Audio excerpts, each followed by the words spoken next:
The Curse of the Dark Ranch. It was a cloudy Friday when 5 friends decided to venture far from the city for a weekend of peace and fun. Ethan, a confident and athletic young man. Amber, his curious and fearless girlfriend. Liam, the group's shy genius. Zoe, always lively and full of conspiracy theories.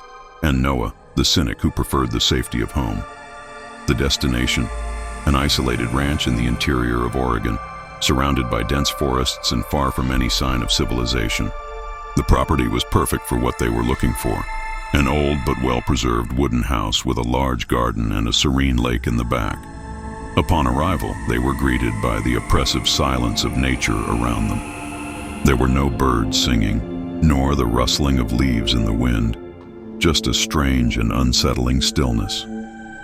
"This is going to be amazing," exclaimed Amber, trying to cheer up the group as they unloaded their bags. "Amazing or the beginning of a horror movie?" joked Noah with a sarcastic smile. "Relax, man. We need a break from urban life," replied Ethan, trying to keep the mood light. However, something about the atmosphere of that place felt wrong.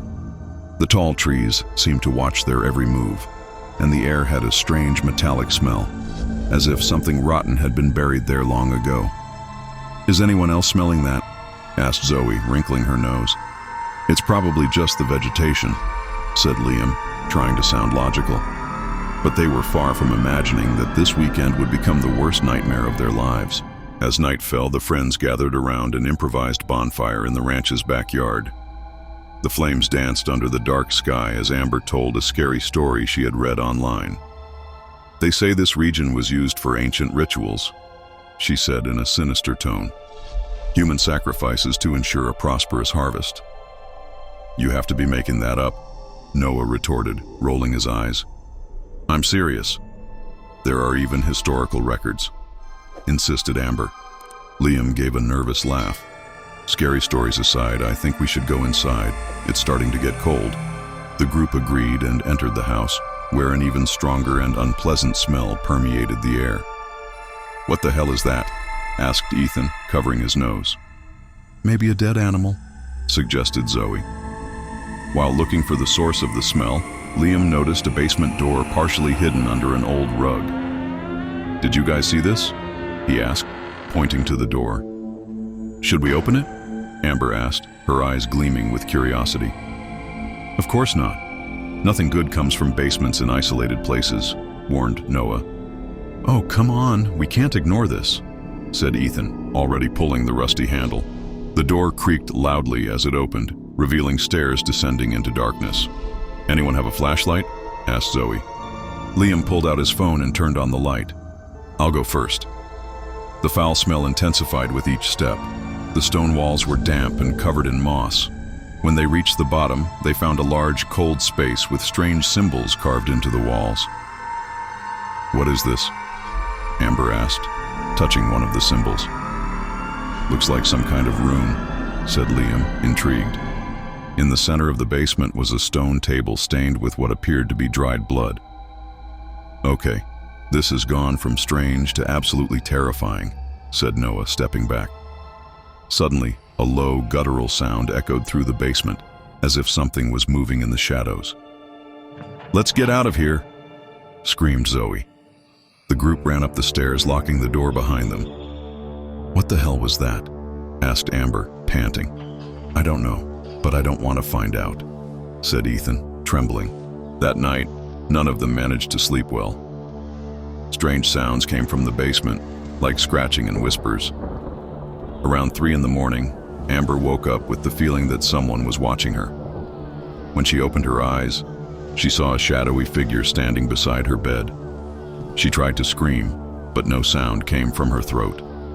The figure slowly leaned over her, and Amber felt a piercing cold go through her body. Suddenly, the figure disappeared, leaving Amber in a state of pure panic. The next morning, she told her friends what she had seen. "This can't be happening," said Noah, trying to stay calm. "We need to get out of here," suggested Zoe. "What if it follows us?" asked Liam, clearly terrified. Ethan looked at the basement door. "We have to face this. We can't let something control us through fear. Are you crazy? Shouted Noah. But Ethan was already determined. He grabbed a knife from the kitchen and prepared to descend into the basement again. Ethan led the group back into the basement. The atmosphere was even more oppressive, and the nauseating smell seemed to cling to their clothes. I can't believe we're doing this, muttered Noah. We need to find out what's happening here, said Ethan firmly. Liam pointed to the symbols on the walls. These symbols, they seem to belong to some kind of ancient ritual, maybe something to summon spirits. Amber shuddered. Do you think the previous residents did this? Or worse, maybe they're still here, said Zoe, looking around with paranoia. Suddenly, a cold wind swept through the basement, extinguishing Liam's phone light. Damn it, he exclaimed, trying to turn the flashlight back on. Whispers began to echo around them, incomprehensible words that seemed to come from all directions. Let's get out of here now, screamed Noah, terrified. But before they could climb the stairs, the basement door slammed shut with a deafening bang. Amber tried to open the door, but it wouldn't budge. We're trapped. Liam began reciting a prayer as the whispers intensified. Spectral figures started to materialize in the shadows, their faces twisted in expressions of hatred. We have to do something, screamed Zoe. Ethan raised the knife, determined to protect his friends. Stay behind me. One of the entities lunged, its ethereal claws cutting through the air. Ethan struck it with the knife, which glowed with intense light upon contact. The figures recoiled, letting out high-pitched screams. The knife. It has some kind of power, said Liam, surprised. Then let's use it to get out of here, said Ethan, advancing with determination. As he brandished the knife, the spirits dissipated, and the group managed to open the basement door. They ran out of the house, panting and in shock. The group didn't stop running until they were deep inside the forest. Trees loomed like shadowy giants, and the sounds of snapping twigs echoed all around. The cold, damp air clung to their skin as fear pushed them forward. Ethan was the first to notice the group was separating. Stay together, he shouted, but his voice was lost amidst the rustling leaves.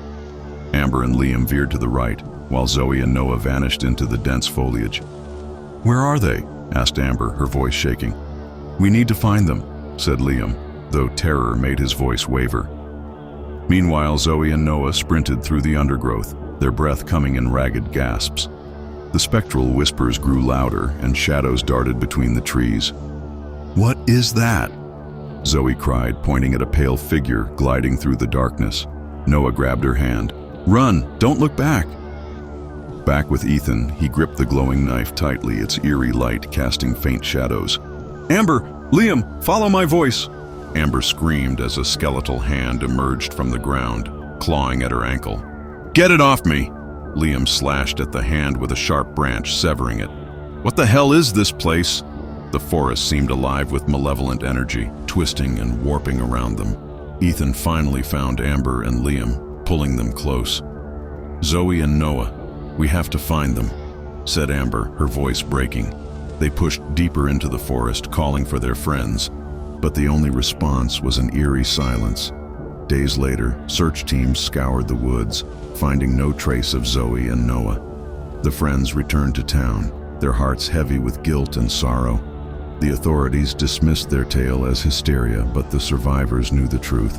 Something ancient and evil lurked in that forest. As they stood by the edge of the dark woods, Ethan whispered, "We survived.